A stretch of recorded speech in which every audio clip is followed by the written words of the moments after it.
Olá! Estamos de volta com As Cunhãs, o seu podcast de política do Ceará, além de outras cositas más.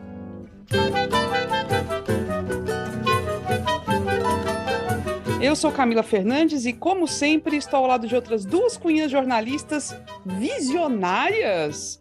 A Inês Aparecida. Oi, Inês! Oi, visionária. Sim, tá certo, eu aceito o argumento. Eu estou ainda, depois de mais de uma semana da vitória do Lula, ainda estava comemorando, fim de semana de comemoração. Ave Maria, dancei, cantei, é muito bom, né? É o país sendo um país normal de novo, né? Aos pouquinhos a gente vai restabelecendo essa alegria de ser brasileiro, né? Quase isso. E tu, Emília Rebouças, como é que tá? Tô bem, tô igualzinho ainda, assim, às vezes eu valho, será que é um sonho? Às vezes tá tão bom assim que eu fico, ai gente, é realidade mesmo, né? Que bom que o pesadelo tá finalmente acabando. E mandar um beijo para quem tá aqui ouvindo nós. Pois é, depois de tantas emoções na política nacional, bora falar do Ceará hoje. Mais especificamente de um dos principais partidos do estado, o PDT, sigla que abriga a família Ferreira Gomes, entre outros nomes de grande tradição política no Ceará. Pois bem, ainda durante o processo eleitoral, o partido rachou entre a vontade de uns de manter aliança com o PT e de outros de se tornar oposição. E passado o pleito, a turma do PDT continua com estranhamentos internos e falta de clareza sobre os rumos do partido daqui em diante. O que será do PDT? Vamos discutir isso hoje com muitos bastidores e com já algumas antecipações relacionadas à transição do governo de Isolda Sela para Eumano de Freitas, novo governador, né? O governador eleito do Ceará. Antes de começar, bora falar do financiamento do podcast. As Cunhãs é um podcast totalmente independente, feito com o apoio indispensável de assinantes incríveis. Para se tornar um assinante, basta contribuir com qualquer valor pelo site apoia.se/ascunhaspodcast ou pelo Pix para a chave ascunhaspodcast@gmail.com. A partir dos R$10 por mês, o assinante recebe um episódio extra exclusivo e ainda participa da gravação. O último a gente gravou agora há poucos dias e foi muito legal. Lotou a sala do Zoom, que a gente grava online, gente. Ficou muito legal. A gente trouxe convidado, foi massa, viu? E aí, só lembrando, se você fizer a contribuição pelo Pix, não esquece de deixar seu e-mail ali na descrição do pagamento para a gente conseguir entrar em contato depois, tá bom? Nos siga nas redes sociais também, Twitter, Instagram, YouTube, tamo tudo lá, As Cunhãs Podcast. E agora sim, bora começar.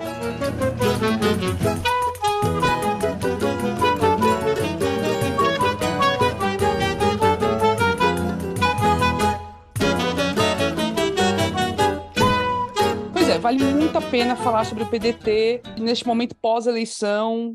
Os motivos são muitos. É um partido tradicional, né, fundado pelo saudoso Leonel Brizola, que agora abriga simplesmente Ciro Gomes, né, e seus irmãos. É um partido que sofreu um baque eleitoral pesado no plano nacional, com o desempenho de Ciro, que teve apenas 3% dos votos no primeiro turno para a presidência da República. Mas no Ceará, o partido segue muito forte. Elegeu 13 deputados estaduais e 5 federais. A força, porém, né, da sigla em si, depende muito do posicionamento em relação ao governo do estado. A gente sabe disso, né? Se tiver muitos desentendimentos, a coisa pode desandar. E é justamente por isso, né, que essa indefinição em relação ao governo do estado está fazendo com que o PDT siga rachado, está um partido fraturado. E a gente começa a se questionar, e aí, o que vai ser do PDT daqui para frente, né? Quem quer começar? Inês, o PDT, se a gente pensar assim, é um partido que abriga muita gente que está no poder há muitos anos, né? Independente da sigla, né? Mas hoje são pessoas que estão aí reunidas nessa sigla PDT, que estava ali aliada ao governo Camilo durante todos esses anos. Antes disso, estava no grupo, né, do Cid Gomes, que também foi governador. É um partido que está no poder há muitos anos e, de repente, está nesse impasse. O que será do PDT? O que você aposta? O que será? Eu primeiro falar um pouco do passado do PDT aqui no estado, para a gente se situar, lembrar. O PDT foi praticamente, teve uma época que o PDT era sinônimo de Heitor Ferrer, o Heitor Ferrer era sinônimo de PDT, né? Todo mundo se lembra. Ele era praticamente o dono e o PDT se elegia muito facilmente pelo PDT, embora eu me lembre na época também, quando ele era muito pedetista, que o pessoal do PDT, mesmo o resto do partido, se queixava que ele não dava muita atenção, não pisava muito lá, não ia na sede. Ele era usava a sigla, digamos assim. E isso é que eu ouvia muitas queixas na época. O PDT também foi muito de Paulo Quezado, é porque vocês não se lembram. Muita gente não se lembra, que o nosso ouvinte é bem jovem. O Paulo Quezado foi deputado estadual, ele, inclusive, foi constituinte estadual em 1989, era um nome forte também. Paulo Quezado fazia oposição ao Tasso Juarez, Do Juarez. Juarez Sátiro. E lembrando que o Paulo Quezado, advogado, né, assim, um dos principais criminalistas do Ceará. Deixou a política e é advogado, tem uma grande banca, né, advocatícia. E Edson Silva, muito conhecido como O Panelada, porque o povo foi dizer que gostava de panelada, onde chegava o povo empurrar panelada nele, né? Principalmente na campanha que ele fez para a Prefeitura de Fortaleza, em 1988, quando perdeu para o Ciro Gomes. Perdeu por 5.317 votos, criatura. É muito pouco, né, menina? Foi uma diferença assim, quer dizer, era o auge do PDT. O pessoal conta as histórias dessa derrota do Edson, mas deixa para lá, já passou, faz tempo. Passou muito tempo, né? Mas PDT é um nome, como disse a gente ouviu, mas já ouviram, o professor Clésio Arruda. PDT é um partido de grandes nomes, né? Vai a gente lembrar de Brizola, Darcy Ribeiro e tal. Eu acho que o PDT está, por enquanto, é muito difícil dizer o que é que vai ser do PDT, porque está um saco de gato, menina, daqui a pouco eu conto. É um racha, é uma brigalhada dentro desse PDT. Preciso vocês verem. Menina, aí como é que a gente pode saber?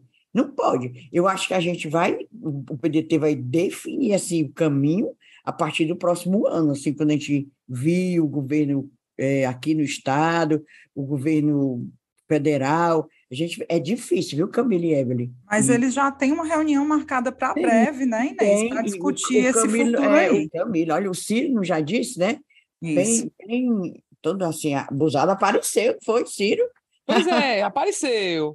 Na eleição. E apareceu também lá no café da manhã, um negócio aqui que o pessoal toma café, brunch, bem chique, o Zé Lig, ele andou por lá. Mas cala-te, boca. Sim, aí... porque era um negócio assim meio, né? Que deu Teve estresse, né, Inês, nesse café. Estresse na mesa que ele estava. O pessoal, quando tu botou isso aí no Twitter, o pessoal acusou as crianças tudo chorando, viu? Porque tu contou só pela metade a fofoca. Conta mais um pouquinho, Inês, só mais um pinguinho. Tudo chorando. As crianças do Twitter, né? Os curiosos. Não, ele estava com duas crianças, a mulher, duas crianças na mesa. Como o Ciro tem neto mais velho do que filho, ou filho mais novo do que neto, menina, é uma confusão tão grande, ninguém sabe se ali na mesa era neto ou era filho. Um era filho, pequenininho, menorzinho, que é um dos últimos aí que ele tem com essa mulher, com a Gisele. E o outro era maiorzinho, aí ninguém sabe se é neto. E o maiorzinho, parece que ele estava todo tempo falando com a mulher, com a esposa, diga para ele, disse assim, aí a mulher fazia como fosse assim, telefone sem fio, na mesma mesa. Olha que coisa de louco. Aí teve um momento lá que ele disse, cala a boca, seu... Aí disse um nome com a criança. O menino dizia assim, pelo tamanho, 10, 11 anos, por aí, como o teu, Camila, como o meu neto, certo? Aquela idade. Pois ele deu um grito no menino, rapaz. Tu acredita? Não tem mais com quem gritar. Acabou-se a campanha, está gritando até com o menino. Foi um papo, todo mundo ficou assim, ó, horrorizado. Oh, todo mundo lá no Zé Lig, né? Zé Lig. Isso fez em público, né? Isso é em público, eu estou contando que foi em público. Ele não se preservou, falou desde, ele gritou com a criança, gritou. Aquele que eu falei que tem na Pereira Valente. Pois, deixa eu falar da vida alheia, bora falar com... Não, acho que vale a pena só reforçar essa fala dele, né? Que estava todo mundo questionando como é que ia ficar a situação do PDT, e ele disse que o partido vai reunir o diretório, que é preciso ouvir o Roberto Cláudio para que o PDT tome o seu próprio caminho, né, em relação ao governo humano. E o que a gente sabe é que tem uma boa parte de pedetista querendo ficar alinhado com o governo humano, Salmito Filho, Evandro Leitão, Osmar Baquite, Jeová Mota, tem uma galera querendo, e pelo visto só essa patota, né, que estava alinhada mesmo com a candidatura do Roberto Cláudio, que não quer. E, gente, sinceramente, eu estou vendo a hora Porque, assim, o Ciro, o Roberto Cláudio, né, por mais que, como diga Inês, a gente queira bem a Roberto Cláudio, perderam tudo, né, gente? Perderam. E eu, sinceramente, estou vendo a hora perderem até o comando do partido e esse desejo, né, de ficar na oposição. Estou vendo a hora de ser derrotado até internamente. O que é que vocês acham? Pois Tem é, apuração para eu isso? quero só trazer essa questão do Evandro, porque eu acho que o Evandro é uma figura importante, ele é presidente da Assembleia Legislativa, e ele é um dos nomes que estão aí defendendo totalmente já o ingresso do PDT no governo humano. E, pelo que eu saiba, assim, a gente não conseguiu falar diretamente com o Evandro, temos um áudio que ele falou, uma entrevista que ele deu para os jornais daqui, vou colocar, e aí depois vou trazer alguns outros bastidores. Acredito que nós devemos escutar os pares, nossos pares, escutar o nosso partido. Eu, particularmente, não tenho plena convicção que o PDT é um partido extremamente importante, faz parte da base governista, construiu esse projeto que nós estamos aí no estado do Ceará, e espero que o PDT possa refletir e possa, sem sombra de dúvida, participar do novo governo do Elmano no nosso estado e ajudar a dar continuidade a um projeto exitoso, a um projeto que tem ajudado bastante ao nosso estado avançar, crescer e se desenvolver. O Elmano tem dito que ele acha que quase todos os deputados do PDT têm essa postura favorável ao governo dele. O senhor também sente esse clima? Né? Tem uma maioria favorável a essa adesão ao governo? Eu sinto que, eu converso com os deputados, meus colegas, eu sinto que a maioria quer vir fazer parte da base governista. Mas isso é uma construção, acho que nós temos que respeitar os momentos.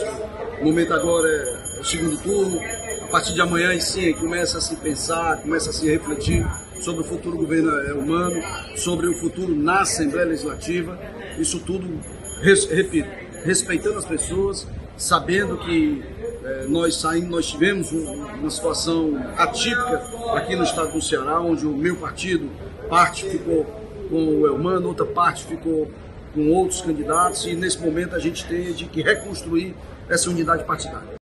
É interessante relembrar, né, os nossos ouvintes, o PDT e o PT eram aliados, racharam nessa eleição e tiveram duas candidaturas. Elmano, surpreendentemente, foi lançado de última hora pelo PT naquela campanha Ceará 3 vezes mais forte, ganhou no primeiro turno com 54%, e o Roberto Cláudio, do PDT, que era tido, então, como um candidato muito forte, né, achava-se realmente que ele poderia chegar ao segundo turno, teve apenas 14% dos votos.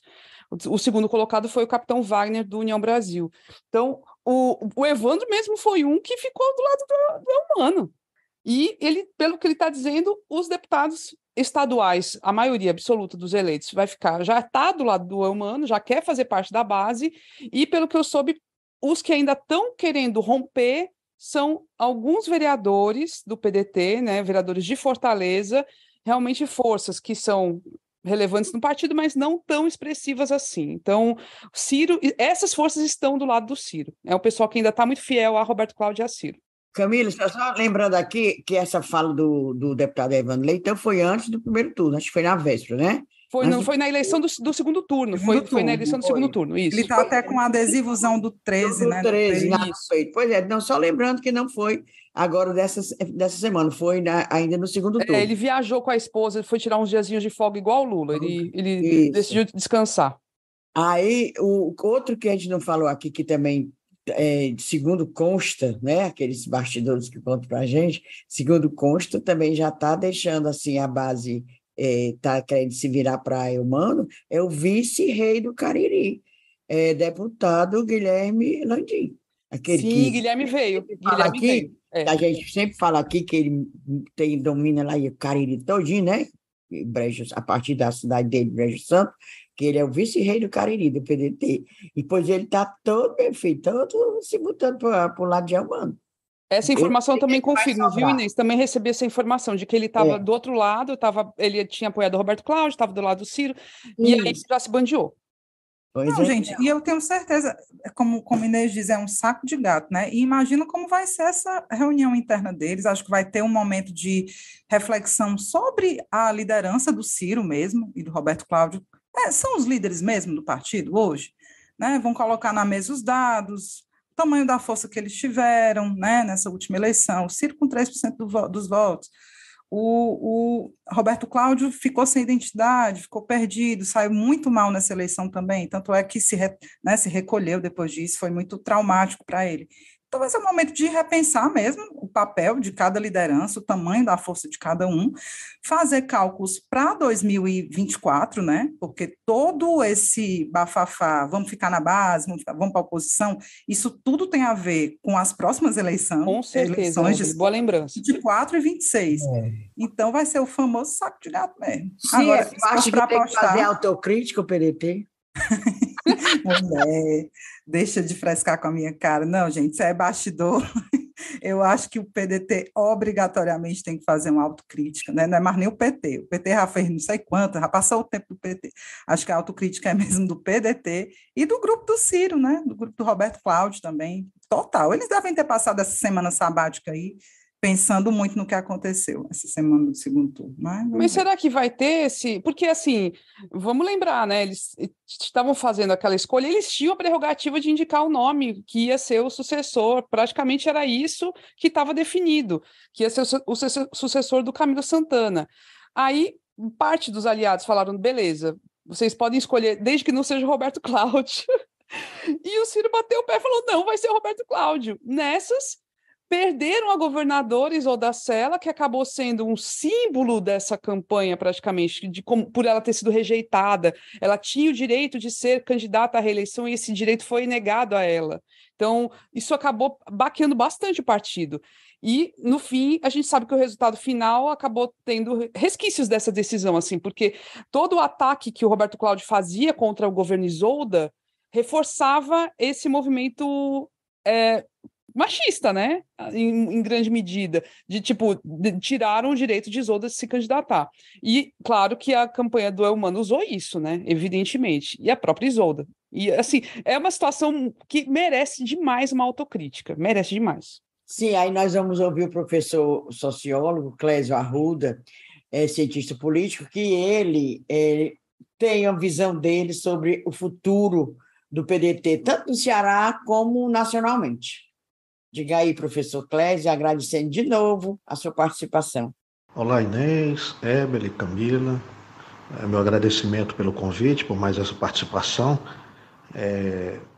E o tema, aí, o Ciro Gomes, Roberto Cláudio, o futuro do PDT, né? Eu acho um tema relevante, tanto local quanto nacional, né? E aí vale aqui relembrar minha última participação, quando chegamos a fazer uma reflexão acerca, né, do desempenho provavelmente pífio que o Ciro Gomes poderia ter, né, levantando inclusive a possibilidade de que ele chegasse, como de fato chegou, né, numa posição, né, em termos de votação muito diminuta, né, o que abriria inclusive espaço no nível nacional para o surgimento da liderança da Tebet, que não só se concretizou, como ela também está conseguindo, né, surfar aí nessa onda e conseguir um destaque aí agora na transição e provavelmente na formação do futuro governo.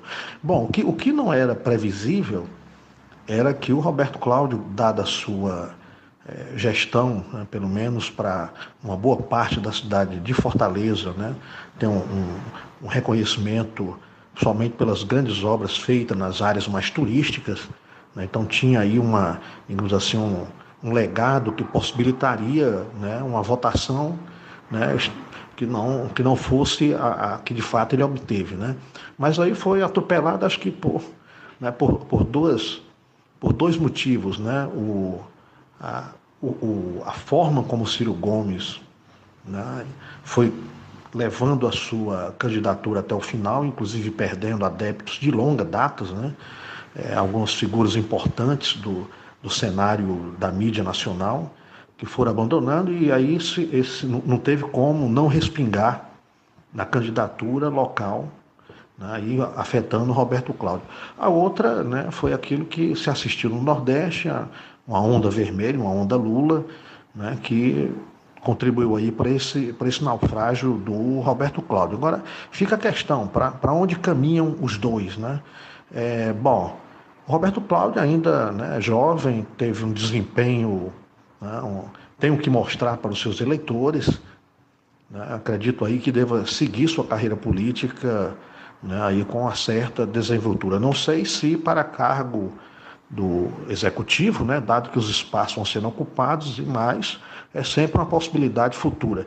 Mas com certeza se mantém no cenário político, deve ter boas votações no futuro, né, e devemos aí assistir ainda, né, a sua presença, eu acho que marcante, mesmo dentro do quadro do PDT, apesar da derrota, né? Enquanto o Ciro Gomes é uma grande incógnita, né? No cenário nacional, né, deve aparecer aí como um recuo muito grande, apareceu já, provavelmente com muita dificuldade de se projetar, pensando aí em voos mais altos. No plano local, né, é uma coisa bastante estranha, porque ao mesmo tempo em que ele era uma personalidade que ficou com uma dimensão muito ampla para os cargos locais, né, prefeitura, até mesmo governo do estado, agora é o contrário, né, uma figura diminuta, né, diante de uma disputa eleitoral com as lideranças que estão surgindo também locais, né? Então dificilmente se recompõe, né? Acredito aí que deva caminhar aí para um recolhimento, né? Talvez aí depois de um grande mergulho possa retornar, mas é tudo uma grande incógnita, né? Olha, o professor Clésio foi tão preciso nisso. Eu tanto concordo com ele, vou deixar aqui, eu quero ouvir a opinião de vocês. Concordo sobre o possível futuro do Roberto Cláudio. Eu acho que ele tem que recuar e vai voltar, de repente, para uma Assembleia Legislativa, como ele fez, como ele era antes, e, de repente, restabelecer aí a trajetória dele, porque se ele encarar de novo, por exemplo, Prefeitura de Fortaleza, ele pode perder. Então, eu faria um recuo estratégico. Um mergulho, recuo, se elege deputado e vai refazer a carreira política dele. Quanto a Ciro, realmente ele ficou diminuto de tal forma que ele pode se candidatar ao que ele quiser aqui no Ceará, não digo o deputado estadual, talvez o deputado estadual ele conseguisse se eleger, mas fora isso eu não sei nem se para federal. Aí passo para vocês, o que vocês acham? Eu tendo a concordar, Camila, eu só não sei se eu concordo se ele recua para voltar somente para o Legislativo, Pois não sei. Realmente não dá para a gente saber, porque o Roberto Cláudio está muito caladinho por enquanto, né? Ele não voltou à tona ainda, a gente não sabe como é que vai ser. O governo é humano, se vai ter uma composição mesmo ou não, a gente não sabe qual vai ser o tamanho da oposição, que o Roberto Cláudio vai fazer oposição e não compõe nem a pau, isso eu acho que é fato. Não dá para esperar uma composição. Acho mais fácil, inclusive, essa turma deixar o PDT e ir para um outro partido, né? Ciro para outro partido, Roberto Cláudio para outro, e deixar o PDT mesmo ficar aí no governo, na base, e eles se acomodarem em outro partido, não sei qual. Mas eu concordo contigo. Acho que o Roberto Cláudio é um cara competente, a gente conhece, sabe que ele ficou perdido mesmo na campanha, adotou uma personalidade que não é muito a cara dele, mais ofensiva, mais então, eu acho que ele tem muito potencial para crescer. Eu só acho que ele devia se descolar mesmo da figura do Ciro, que, na boa, eu acho que não fez bem a ele. Não fez. E eu concordo com o Clésio quando ele fala também, como a Camila também acha, como o Ciro Gomes saiu diminuído, pequeno, dessa campanha toda, né? Dessa campanha, tanto da dele, propriamente dita, como o reflexo aqui no Ceará. E tem momentos, eu já vi, eles dizendo o povo, o eleitor, nos botou na oposição. Eu acho que nem isso, acho que o eleitor botou eles na oposição. Porque na oposição mesmo, a cara de oposição é a turma do capitão e seus asseclas da extrema-direita. Aí é a oposição. Eu acho que o PDT está tão confuso que nem cara de oposição tem. Não sei se vocês também enxergam assim. Tá entendendo? Eu acho que é tão pouco aí o que o PDT está tão confuso que a gente não sabe o que é. Mas vai ser oposição de que jeito, né, Inês? Vai falar a oposição mesmo é o capitão com a facção dele, né? Facção no bom sentido, sabe, meu povo? Assim, o lado.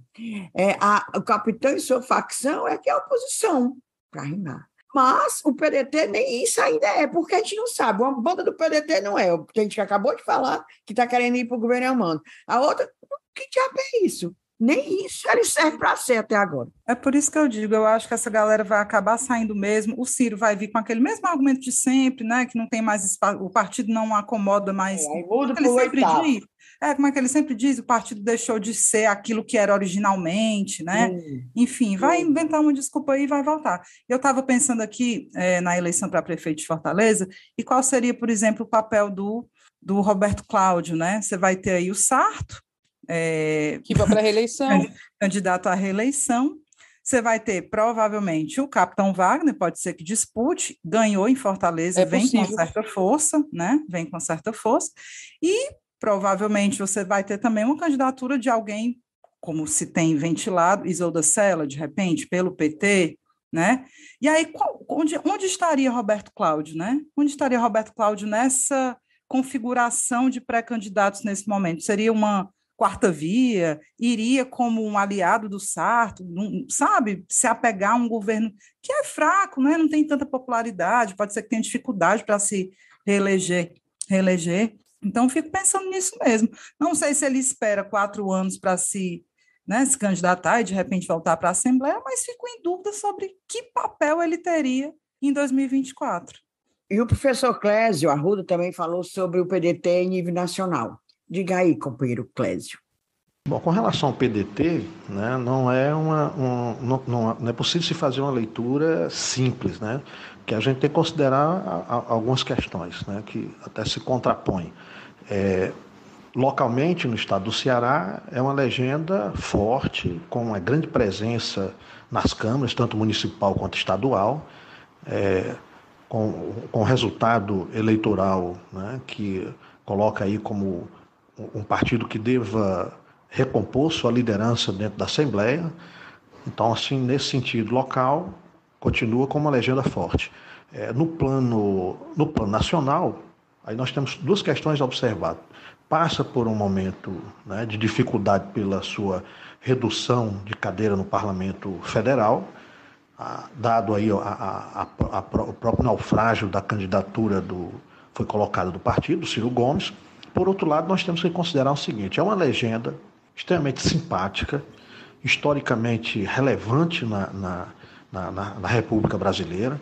Do período da abertura, né, passa por momentos grandiosos, né, com a conquista de governo no estado do Rio Grande do Sul, Rio de Janeiro, personalidades, né, marcantes na história da política nacional, Darcy Ribeiro, Brizola, dentre outros, né?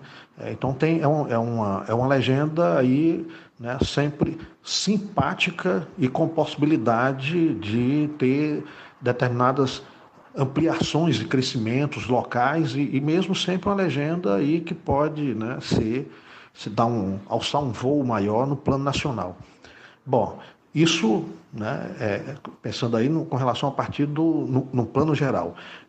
Localmente, né, esse fator ele fortalece o partido local, né, no sentido de que é uma legenda sempre bem observada até pelas composições políticas no plano nacional, o que rebate positivamente aqui no estado do Ceará, como sendo, né, como reforço a legenda com o maior número de deputados eleitos. Agora temos que observar o seguinte: como, né, toda crise política que atinge um determinado grupo, e aí eu queria descolar o grupo que está em crise da legenda partidária, né? Quer dizer, é um grupo que se abrigou dentro da legenda. A legenda é historicamente mais forte, mais ampla do que o grupo. Então esse grupo, né, o grupo aí que circula em torno da família Ferreira Gomes, é o que está em crise mesmo, de fato, né? E isto, né, deva levar a que alguns, até por uma questão de fidelidade pessoal, permaneça ainda muito próximo ao Ferreira Gomes, portanto, né, podem vir a perder prestígio político, influência no jogo político, né, caso, né, a gente tenha aí um recuo ainda maior do Ferreira Gomes no cenário nacional e local. Por outro lado, tem um grupo que já, no caso Isolda, né, já criou uma certa animosidade, que está muito mais próximo do Camilo e que, portanto, pode migrar ou disputar internamente dentro do partido, né? Então, eu acredito na possibilidade maior até de que a legenda permaneça com o seu quadro. Não acredito numa debandada geral, né?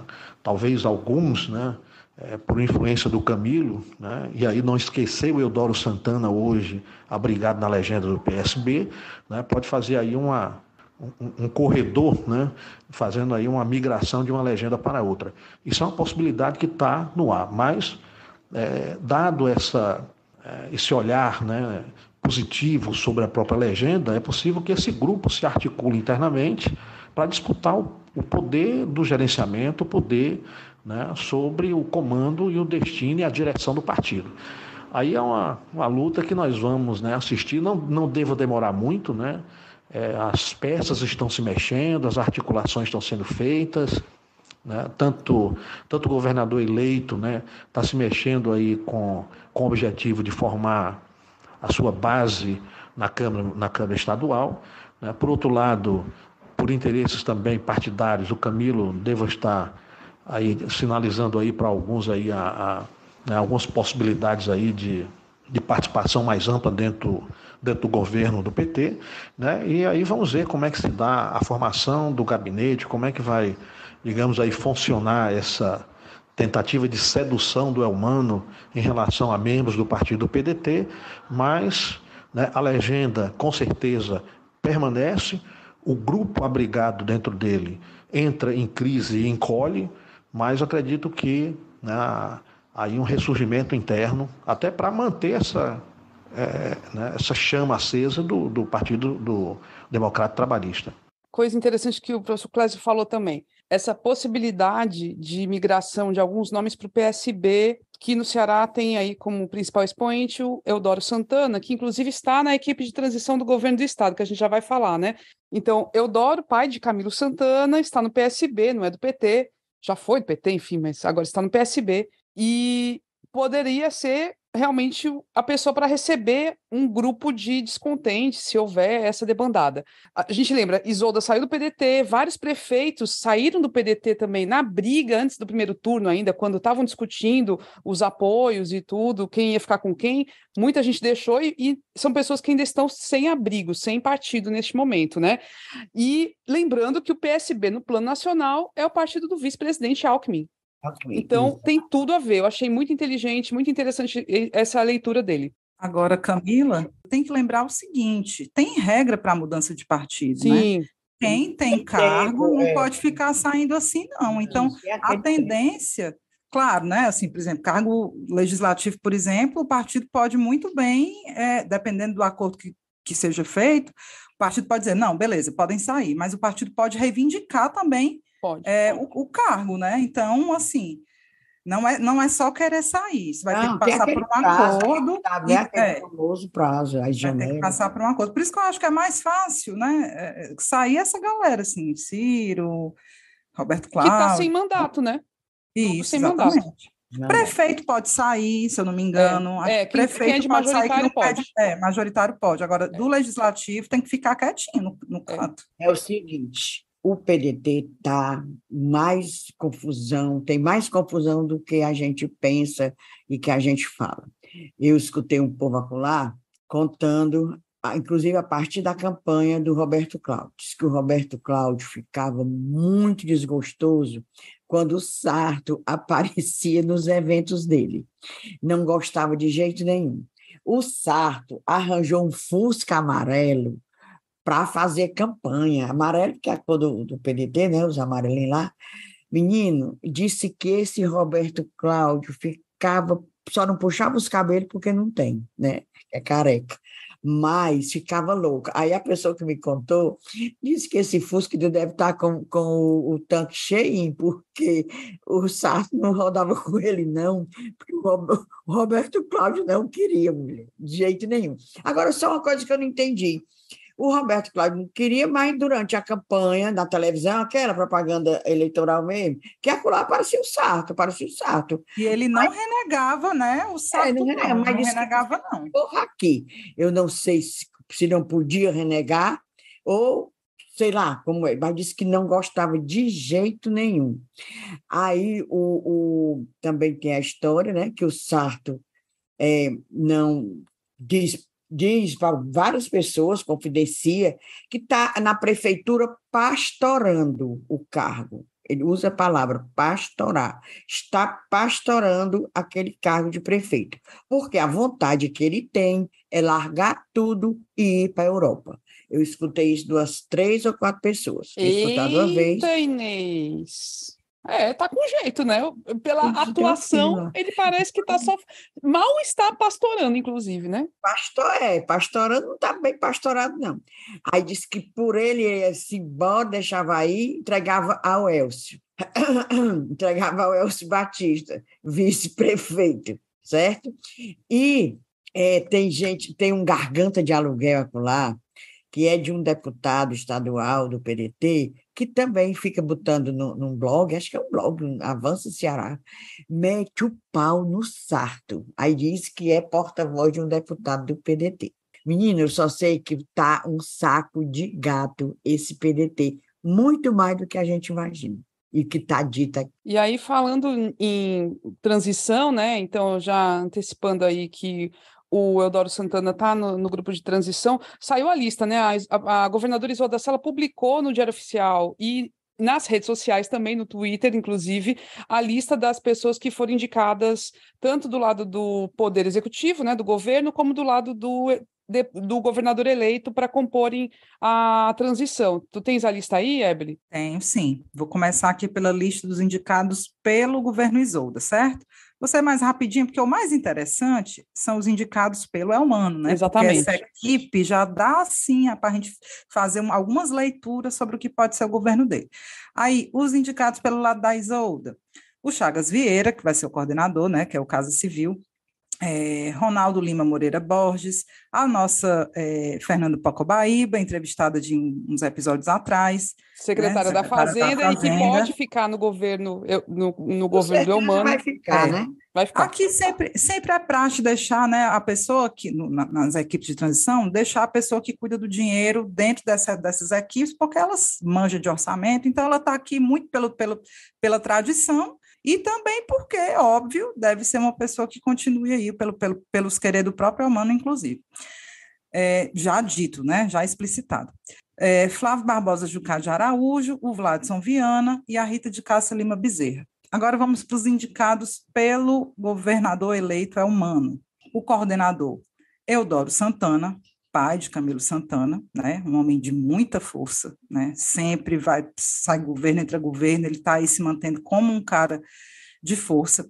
A Luísa Sela, filha da Isolda, está na equipe indicada pelo Elmano. Luísa, que foi coordenadora do programa de governo dele, assim, uma gestora muito jovem e muito elogiada, né, muito competente, e está em todas, viu? Estava ali, ela estava muito na linha de frente da campanha do Elmano e agora passa a compor a equipe de transição. O Alfredo Pessoa, que foi secretário de administração do município de Fortaleza na época da gestão Luiziane, vou falar aqui, depois a gente comenta. A Augusta Brito, né, suplente senadora eleita, PT, o Maximiliano Quintino, que é ex-Detran, se não me engano, e a Ana Maria Fontinelli, que foi antecessora do Elmano na Secretaria Municipal de Educação, também na gestão Luiziane. Então, você tem aí 2 pessoas, pelo menos, desse grupinho elmanista, luisianista, que é o Alfredo e a Ana Maria Fontinelli. Tem a cota, né? Eu vou chamar de cota, assim, com todo respeito, mas a galera que é do lado camilista, né? Que é o Eudoro, e do lado isoldista, que é a Luísa Sela, e a Augusta Brito, que teve na chapa majoritária aí da campanha. O que é que vocês acharam? O que é que isso aqui diz? Primeira coisa que eu noto, viu, só para já deixar aqui a marca, paritário, né? Metade mulher. Dos 6 indicados, são 3 mulheres. E Elmano disse que na secretaria dele isso será também paritário. Então, me alegra, me deixa dar um negocinho bom no coração. Bem observado. E tu, o Inês, o que você achou? Estou aqui, o Maximiliano foi do Detran, realmente. Esse Max, né? Maximiliano César Pedrosa Quintino de Medeiros. Foi do Detran, e pelo que me disseram, ele entrou mais na reta final, assim, de cabeça na campanha do Elmano. Não foi que nem a Luísa, que estava desde o começo, recebendo as propostas, costurando. Gente, a Luísa está com maior cara de Casa Civil, viu, nesse governo Elmano, vocês não acham, não? Porque eu ouvi dizer também, a gente assina embaixo, que realmente ela não queria, que todo mundo acha que porque ela tinha um cargo, uma função alta na Secretaria de Cultura, que ela podia ser a secretária, né? Mas eu ouvi dizer que ela quer uma coisa mais, assim, estratégica, cargo mais estratégico. Assim, não queria a Secretaria de Cultura, mas a Luísa quer uma coisa mais fins, né? Aí, como diz a Ébora, pode ser, que tem muito cara de Casa Civil mesmo. Eu acho, ela está crescendo muito, é uma pessoa muito elogiada, muito competente, né? E, assim, tem essa ligação com a Isolda, que é uma pessoa que abraçou a candidatura do Elmano, então eu acho... Aí tem o Alfredo Pessoa também, que, se eu não me engano, estava mais afastado da política, estava dando aula, que é uma pessoa de extrema confiança do Elmano. Né? É professor da UFC, para quem Isso, professor da UFC, assim como a Ana Maria Fontinelli. E eles dois, como eu disse, né, essa galera aqui é bem PT Luiziane, né, era a galera da gestão da Luiziane. Então, me parece que o grupo petista, a tendência luisianista dentro do PT, ela passa realmente a ter espaço, pelo menos pelo que a gente vê da equipe de transição, deve passar a ter mais espaço no governo Elmano, que era uma coisa que não tinha muito no governo Camilo, né? Embora não, ele seja petista. Eu falei com o deputado Zé Ayrton Cirilo, deputado reeleito, né, deputado federal do PT, e perguntei para ele sobre se já tinha alguma informação sobre montagem de secretariado e tal. Ele disse que ainda não tem, né? Mas que... E aí eu vou utilizar as palavras que ele me passou, tá? Abre aspas assim. Pelo perfil de filiado raiz do PT, que é do Elmano, ligado à luta dos trabalhadores rurais, ligado politicamente à Luiziane, e que também conhece o funcionamento das forças políticas, das tendências do partido, acredito, diz o Zé Ayrton, né, que haverá uma maior composição de quadros petistas e com uma participação mais equitativa das forças internas, sem exclusivismos de um campo indicando todos os espaços, como tem sido somente do campo majoritário do Zé Nobre Guimarães. Fecha aspas do Zé Ayrton. Então, era uma reclamação do Zé Ayrton e de outros petistas de que só quem tinha espaço no governo Camilo, quem do PT, né, tinha espaço, era Guimarães. E era um espaço diminuto, a gente tinha ali... Eu adorei essa fala do Zé Ayrton, porque né? mostra bem como é que está o bastidor interno, para quem vai indicar quem, como é que vai ser a distribuição de cargos, né? Pois é, porque o partido é muito múltiplo, então fora os aliados de outros partidos, ainda tem essa questão da composição do próprio PT, quem vai ter acesso a cargos e a gestão em si, né? Então é interessante, eu já tinha dito isso, eu perguntei isso para o Elmano na sabatina que a TVC fez, eu perguntei, que eu falei, a minha impressão é de que vai ser um governo muito mais petista do que foi o governo Camilo. E claramente isso, eu acho que é a tendência mesmo. Já na transição a gente já enxerga mais isso, mas claro que a gente vai ter aí a participação dos aliados, tem MDB, tem um bocado de partidos, siglas todas, e fora os que vão ingressar, como é o caso do próprio PDT, né? Então vai ter participação. Mas vai ser interessante ver essa montagem, viu? Vamos ver. Também fico doida, fico coçando para saber quem é que secretário. Aí eu fico doidinho. Além desse caso do PDT, essa semana a gente tem que ficar de olho, é aqui bem pertinho de nós, em Aquiraz, porque o mandato do prefeito Bruno Gonçalves de Aquiraz está, assim, bem a corda bamba. Só para lembrar vocês, Bruno Gonçalves é filho do Arcilão Gonçalves, que é prefeito do Eusébio, que ele conseguiu eleger o filho há 2 anos. E é filho também da recém-eleita deputada Marta Gonçalves. O Bruno Gonçalves, ele tem são 15 vereadores da Câmara de Aquiraz, 9 são da oposição e 6 da situação. Para poder arquivar o pedido de cassação dele, tem que ser de 9 a 6. 9 a 6. É arquivado. E se for de 10 a 5, ele é afastado imediatamente e definitivamente. Aí você pergunta, mas ele não tem só 9 de oposição? Como é que vai arranjar 10? Aí esse fim de semana está sendo costurado, foi costurado esse fim de semana todinho, para um acordo, ou desacordo, né, para arranjar mais um vereador para que consiga esse quórum de 10 a 5 para afastar o Bruno Gonçalves, que ele ficaria inelegível por 8 anos, certo? E depois, segundo consta, vai ter alguma coisa lá em Eusébio, viu? Porque parece que o pai dele, o companheiro Arcilão, presidente do PL, também andou fazendo assim umas irregularidades, também poderá respingar por lá, ou seja, a família Gonçalves não está muito boa, não, nesse ano, final de ano, né? É do PL, se perdeu. virar bolsonaristas, né? E aí o negócio aqui no Ceará é problemático, né? Aí perdeu, tudo bem que elegeu a mulher dele, a Marta, mas perdeu lá a presidência e não está muito bom para ele, não, viu? Bora ver, bora aguardar que vai ser amanhã, quarta-feira, esse negocinho, essa votação lá na Câmara de Aquiraz. Vamos acompanhar. Pois agora sim, hora do desabafo, hora do recadinho, que é o momento Discunhã. Quer mandar, Evelyn Rebouças? Camila, o meu descunhã não é nenhuma denúncia, não é nenhuma reclamação, porque eu estou aqui em lua de mel ainda com a vida, é mais um registro mesmo, tá?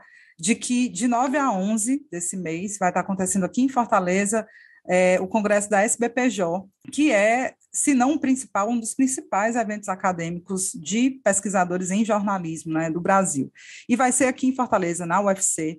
E eu estou citando porque eu estou trabalhando na organização desse evento, né, junto com uma turma fantástica, né, Nayana Rodrigues, Rafael Mesquita, Rafael Rodrigues, Eugênia Cabral, uma galera muito massa.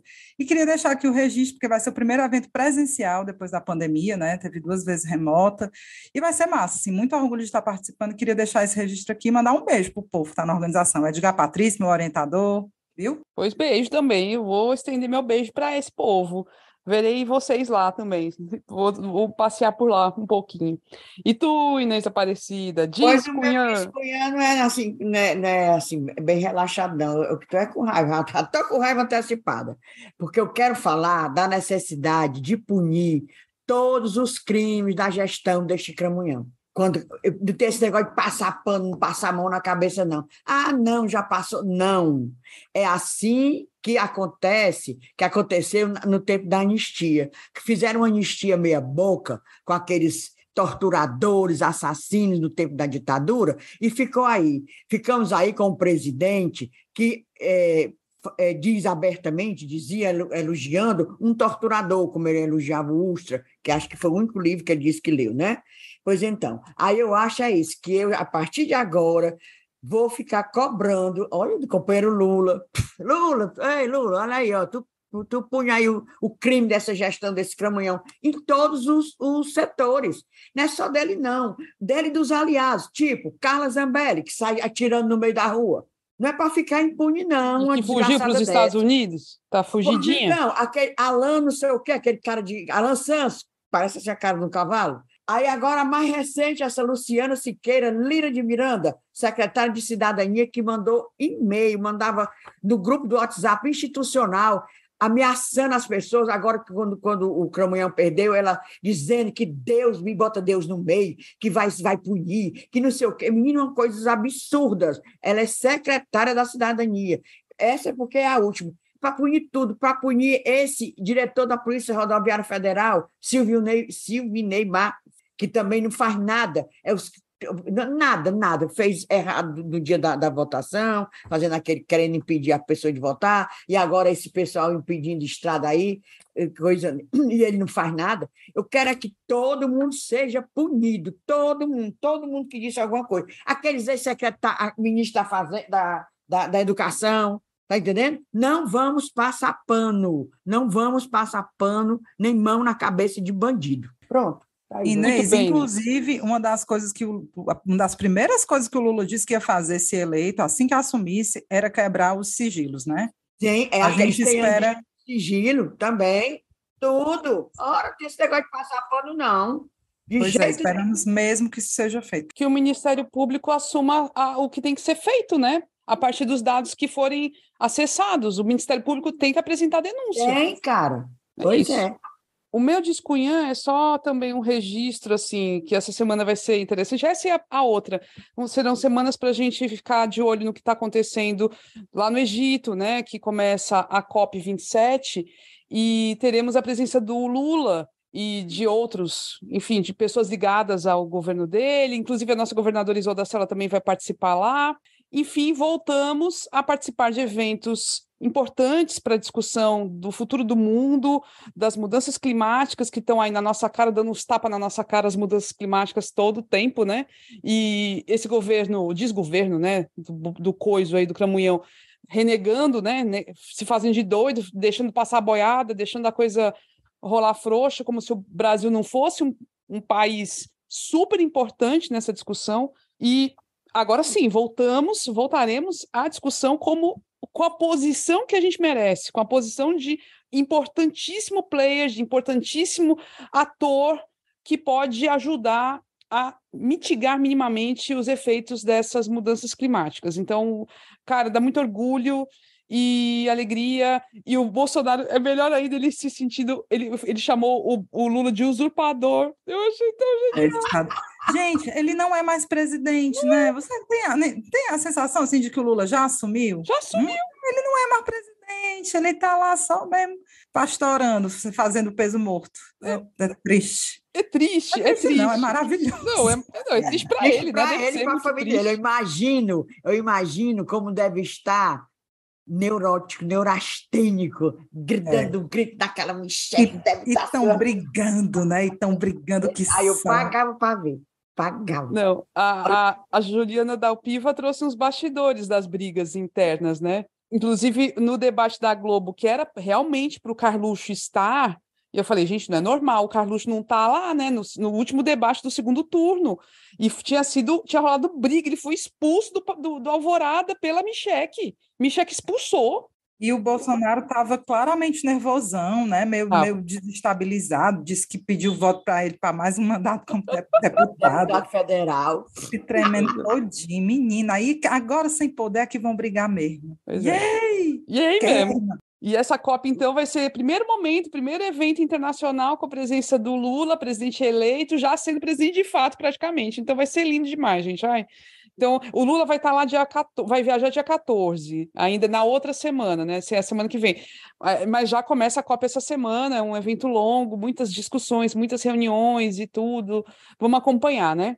E aí, Inês, tem cheiro? Cheiros para Felipe Teixeira, que diz que adorou a nossa nova marca. Realmente tá muito chique! Um cheiro para Amélia Rocha, doutora advogada, que a gente nunca mais deu cheiro para ela, e ela entrou no nosso Instagram para elogiar a participação da Grazi Albuquerque no episódio passado. Beijo para Felipe Alves, do Conselho de Biblioteconomia, que ele está com a campanha Sou Biblioteca Escolar. E para o Aquiles Caetano, também é nosso curumim. Beijos, cheiros e cerveja gelada. Tem cheiro, Ebeli? Tem um cheiro bem coletivo e bem grandão para a galera do PetCon, da UFC. Eles fizeram a semana de publicidade semana passada, e a gente participou, foi massa, um diálogo muito legal com os meninos. A gente falou de jornalismo e o menino todo da publicidade, né? Tinha gente de outros cursos também, mas era majoritariamente formado por estudantes de publicidade, eles muito interessados nessas discussões sobre podcast, de comunicação de forma mais ampla, né? Aí, nominar aqui Robson Braga, que é professor do curso de comunicação, de jornalismo, e muito meu amigo, um beijo para o Robson, obrigada pelo convite. Aí tinha alguns dos meninos que eu peguei assim o nome, mas foram muitos, né? O Rony, o Nicolas, a Ana Lívia, a Marina Almeida, um beijo para todos vocês. Amanda, tem uma Amanda, doida pela Ebeli, fã número 1 da Ebeli. A Amanda bateu foto com a gente logo cedo, não foi? Beijo, mulher, beijo. Muito massa. Vou deixar uma arruma de cheiro também para um bocado de cunhazetes e curumins maravilhosos. Começar pelo Nilber Vasconcelos, que está mandando vários números das eleições para a gente, faz umas tabelas.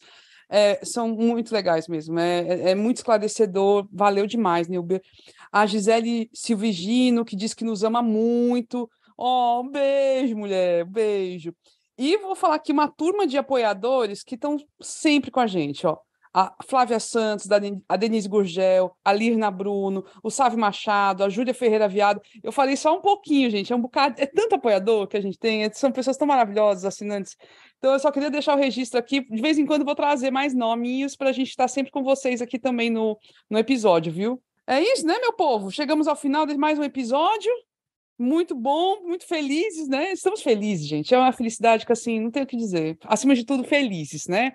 Sigamos felizes. Sigamos felizes. Sigamos felizes. E aí, deixar aqui para vocês, né? Quem quiser se tornar um assinante, é facinho. Tanto pode ser pelo site apoia.se/ascunhanspodcast, como pode ser também pelo Pix para a chave ascunhaspodcast@gmail.com. Você apoia um podcast super independente e que te ajuda a ficar mais por dentro da política do Ceará e a política nacional. Pronto. E aí, na produção, estiveram Inês Aparecida, Evelyn Rebouças e Camila Fernandes. No apoio nas redes sociais, temos a empresa Ponto Indie, maravilhosa. Nossa marca linda foi feita pelo Chico Neto, maravilhoso. E a trilha sonora é a música Barroada Gagá, da banda Breculê. E é isso, meu povo. Até a próxima semana. Tchau! Tchau.